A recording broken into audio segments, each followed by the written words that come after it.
તો આગળ વાત કરીશું દાહોદની। દાહોદ શહેરમાં તમામ હિન્દુ સંગઠનો દ્વારા બંધના એલાનને પગલે દાહોદ શહેરના તમામ નાગરિકોએ સ્વૈચ્છિક સમર્થન આપ્યું હતું।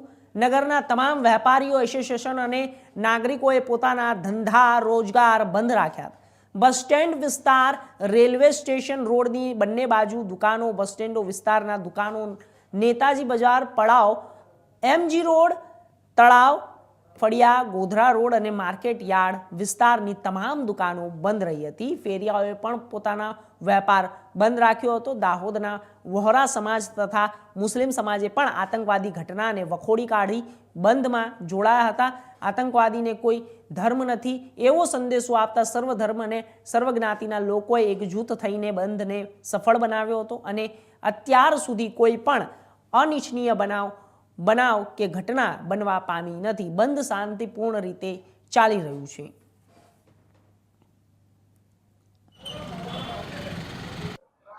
પહેલગામમાં જે આતંકવાદી હુમલો થયો અને એમાં નિર્દોષ નાગરિકોની ક્રૂર હત્યા કરવામાં આવી, એના વિરોધમાં આજે સમગ્ર દાહોદ શહેર બધા વેપારીઓએ સ્વૈચ્છિક રીતે બંધ રાખ્યું છે અને આ ક્રૂર કાર્યના વિરોધ કરીએ અમે ખૂબ કડક શબ્દોમાં કન્ડેમ કરીએ છીએ અને એમને નિર્દોષ જે માર્યા ગયા એમને શ્રદ્ધાંજલિ અર્પણ કરીએ છીએ। આભાર।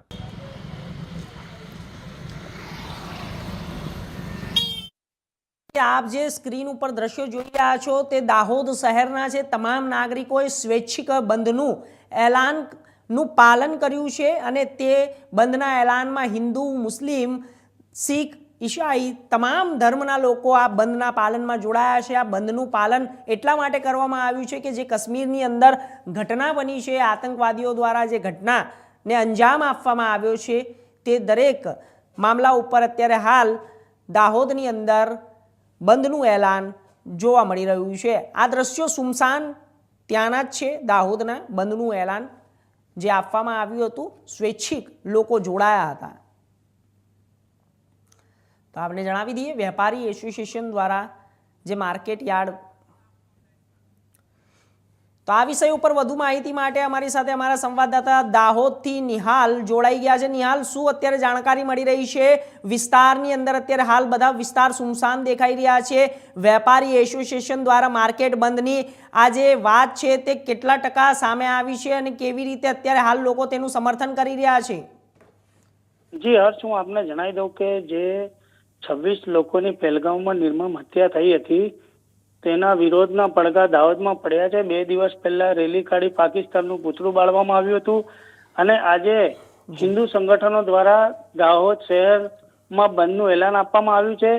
સાથે સાથે દાહોદ હિન્દુ સંગઠનોની સાથે સાથે દાહોદ વેપારી એસોસિએશન, દાહોદ મુસ્લિમ સમાજ, વોરા સમાજ અને હિન્દુ સમાજ અને તેમજ હોકર એસોસિએશન જે ફેરિયાઓ છે તે પણ સ્વયંભૂ જોડાયા છે અને દાહોદમાં હાલ 100% દાહોદ તમામ વિસ્તારોમાં વેપાર ધંધા બંધ છે અને પાણીનું પાઉચ કે ટાંકણી પણ લેવી હોય તો અત્યારે મળે એવી પરિસ્થિતિ નથી। એટલો વિરોધ દાહોદના લોકોએ બંધ પાડીને જતાવ્યો છે। જી હર્ષ। નિહાલ, જેવી રીતે કે આ અત્યારે વેપારીને એસોસિએશન દ્વારા જે આ બંધ પાડવામાં આવ્યું છે તેના સમર્થકમાં બધા જ લોકો ઉતરી ગયા છે, પરંતુ હાલ આનો જે પડઘો વધુને વધુ આખા દેશમાં પડી રહ્યો છે। શું એવા કોઈ સમાચાર છે, સામે આવી માહિતી આવી રહી છે કે આ જે આતંકવાદીઓ છે તેને ક્રૂર અને જે ઘટના બની છે તે વિષય ઉપર કઈ માહિતી આપો કે જેવી રીતે જાણવા મળે કે આ આતંકવાદીઓની ઉપર શું અત્યારે કાર્યવાહી કરવામાં આવી છે? જી, હું આપને જણાવી દઉં કે આ જે ઘટના છે તેની તમામ સમાજે નિંદા કરી અને વખોડ્યું છે અને આ હિચકારી ઘટનાને તમામ સમાજે વખોડી કાઢી છે અને તમામ સમાજના દરેક સમાજના લોકો એક જ વસ્તુ ઈચ્છી રહ્યા છે કે આવા લોકોને ઝેર કરી અને કડકમાં કડક સજા આપવામાં આવે અને આ વસ્તુ ફરી ના બને તેના માટેના કેન્દ્ર સરકાર જે પગલાં લઈ રહી છે તે ત્વરિત પગલાં લઈ અને એવી રીતે બદલો લેવામાં આવે કે ભવિષ્યમાં આવી ઘટના કરતા પહેલા પણ આતંકવાદીઓ કે જે બી લોકો આનામાં સંડોવાયેલા હોય તે વિચાર કરે કે ભાઈ આવું કરવાથી આ આટલી ખતરનાક દુર્દશા થઈ શકે છે। જી હર્ષ। જી ચોક્કસથી નિહાલ, આપનો ખૂબ ખૂબ ધન્યવાદ માહિતી આપવા બદલ।